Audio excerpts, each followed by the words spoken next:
Dok, saya mati rasa. Relakan. Bukan itu, dok. Saya mati rasa di telapak tangan. Kebas. Oke, mari kita bahas.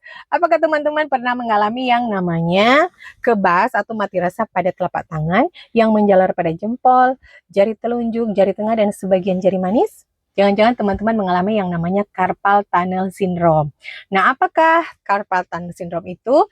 Nah, di pergelangan kita ini ada yang namanya carpal tunnel. Di situ dilewati oleh tendon supaya bergerak dan saraf, namanya saraf medianus. Nah, pada kondisi misalnya karena trauma atau misalnya kondisi tertentu yang menyebabkan daerah jaringan sekitarnya bengkak, nah dia akan menjepit saraf medianus. Nah, pasien akan mengalami apa? Pasien akan mengalami yang sudah sampaikan tadi saya sampaikan tadi, kesemutan atau kebas mati rasa pada telapak tangan sampai ke 4 jari tersebut, atau misalnya nyeri yang menjalar dari tangan sampai ke telapak tangan sampai ke jari itu, atau misalnya kelemahan pada jempol. Nah, siapa saja yang beresiko? Nah, beresiko berarti yang menggunakan tangan menggunakan tangan secara berlebihan atau dengan waktu yang lama terus-menerus. Nah, itu beresiko. Misalnya apa, pekerjaan apa? Ya orang kantoran mungkin yang misalnya mengetik-mengetik, ya kan?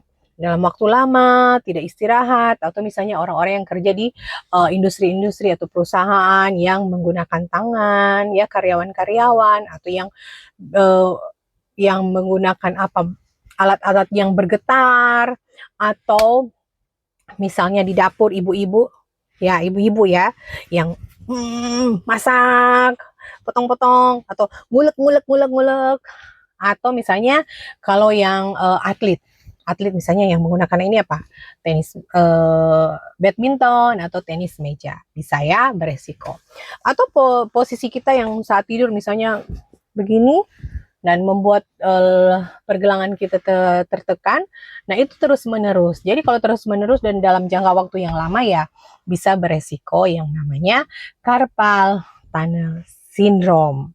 Nah, jadi kalau sudah begitu bagaimana, Dok? Ya sudah, periksalah ke dokter. Bisa ke dokter ortopedi, ke dokter saraf, atau ke dokter rehabilitasi medik.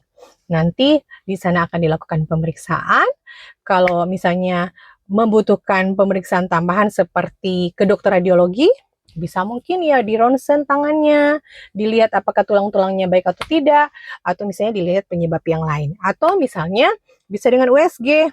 USG lihat aja ya, USG di mana-mana ya ada apakah ini saraf mengalami yang namanya edem ya, volumenya membesar ya, atau dia mengalami flattening, itu nanti dilihat di USG.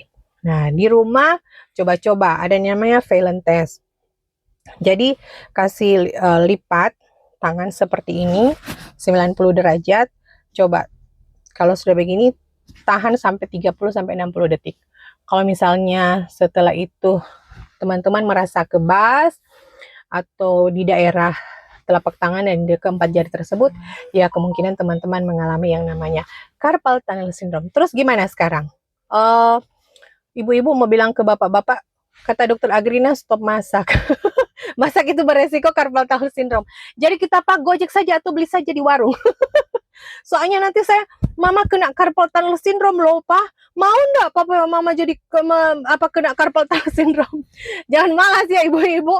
Peregangan ya, harus ada peregangan ya, kerja tapi harus ada istirahat, peregangan, posisi ergonomis itu penting. Oke, ini panjang sekali videonya.